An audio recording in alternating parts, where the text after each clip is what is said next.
সূর্যর স্কুলে আমরা সব বন্ধুরা মিলে একটু হোলি খেললাম বাচ্চাদের সাথে।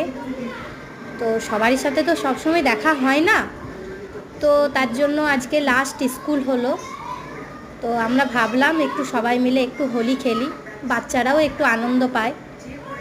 তো যাই হোক, আমরা সবাই মিলে একটু হোলি খেললাম, বাচ্চারাও খুব মজা করেছে, আমরাও খুব আনন্দ করেছি। তো সত্যি কথা বলতে আমাদের এই ব্যাচে সবাই মিলে তো আমাদের যাতে, আমি ভগবানকে একটাই প্রার্থনা করি যাতে আমাদের এই ব্যাচটা যাতে থাকি, আমাদের এই ব্যাচটা খুব ভালো, সবাই সবাইকেই বোঝে আর খুব ভালোও বাসে।